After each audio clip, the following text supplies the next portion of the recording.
Have you ever wondered how a computer works? How does my keyboard know what to type? And when I type, how does my keyboard even translate that into text? Well, students, teachers, friends, and anyone else who's watching this video, welcome to the binary numeric system.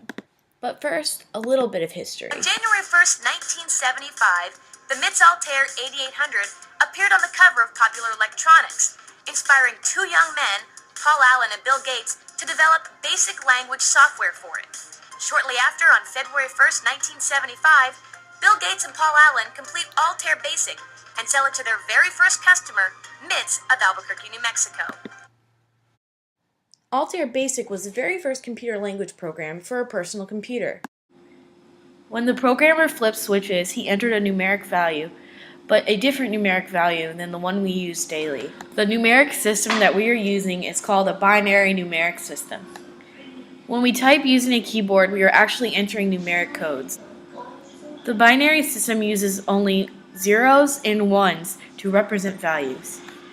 The ones represent on and the zeros represent off, because internally everything in a computer happens in sequences of on and offs. So by now you might be asking, so what do you mean there's two different numeric systems? Let's quickly review how our familiar numeric system works. We today use the system called the decimal numeric system, which includes numbers 0 through 9. We also use bases and exponents in math. A base is a number that is going to be raised to a power, and the exponent is the power. For example, in 8 squared, 8 is the base, and 2 is the exponent or the power. Base can also mean how many numbers are used in a number system.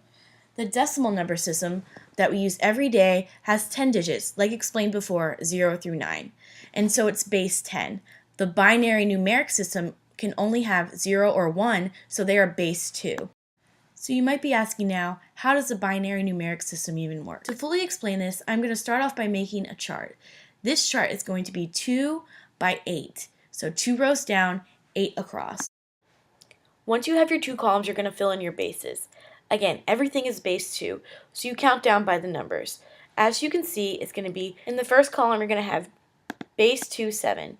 Then you're going to have base 2, 6, base 2, 5, base 2, 4, base 2, 3, base 2, 2, base 2, 1, and base 2, 0. Now these equal out to 128, 64, 32, 16, 8, 4, 2, and 1. These numbers might look familiar to you, and that's because that's how much memory each electronic has. Now we are ready to convert decimal to binary. As an example, I used code 231. Now, in order to do this, you have to figure out what numbers at the top add to the number that you're given. Since we are using 231, you have to figure out that 128 plus 64 plus 32 plus 4 plus 2 plus 1 equals 231. Now, in order to do it to binary, whatever you are turning on is a 1. Whatever you are turning off is a 0. So you will end up looking like this, and we will continue that for the next 3 examples we have. For 140, we only turn on switches 128, 8, 4. For 64, we only turn on switches 64. For 38, we only turn on switches 32, 4, and 2.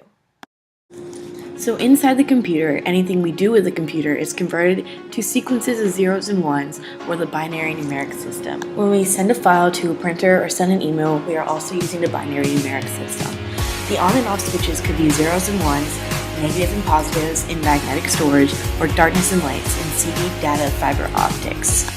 The binary numeric system is used alongside the decimal numeric system in an everyday occurrence around the world. That is why it's important to know how to convert decimal to binary. Thank you for watching my video, and I really hope this helps you understand the binary numeric system.